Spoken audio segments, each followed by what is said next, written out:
was a belly full of laughs at the recent staging of the Christmas comedy cook-up. And best believe we'll bring you highlights in our favorite culture segments. I'm a comedian. And he said, are you a funny guy? I tell jokes, make people laugh, you know. I go deeper into issues, you know. I get to the bottom of things.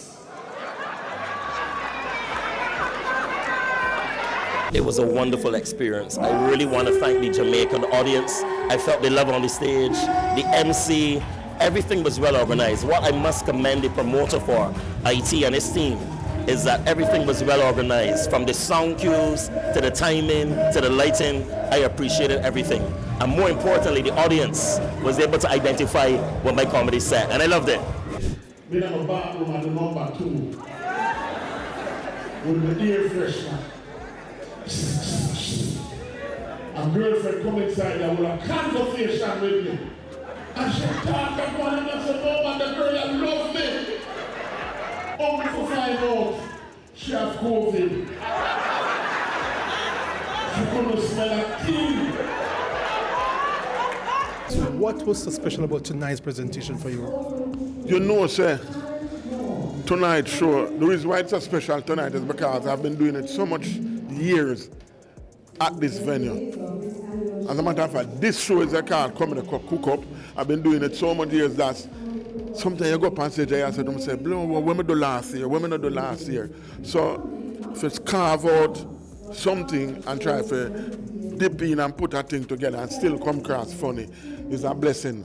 Them two there, when them two there play your partner who beside you, you hold her close.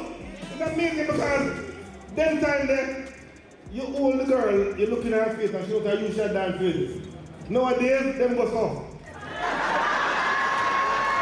And them will look on you upside down. They will know them a dance with. What would you say was the high point of your routine, your presentation tonight? Tonight, I think the high point was, well, for me the high point was singing. Because I've always felt, I began at a comedy duo, Bello and Blacker, and we'd sing songs and so on, and I've not done it for a long while. Look in that room. Everybody dress up. Hot like a fire. So we don't girl how our business. Come and think of it turn up. Hot and nice. So we walk into some motive and walk and joke like a guy. Our business. Because we think of it turn up. So I recently earned a doctoral degree in curriculum and instruction with a focus on special education. That set that I did was not what's planned. That was not what I planned to do. But because of the emotion of the gift before, my brain just went into wire and I'm like, okay, I need to get back. And I just started to feel the audience. You know, to figure out what jokes to use and have to gauge it like that. So once I saw that, then I just started to flow, things start coming to my head and I just started to say it. Power laughter is unquestionable, you know what I mean? And I will see it being demonstrated even tonight. Because some people in the audience are depressed, but they come, they come for the laughter.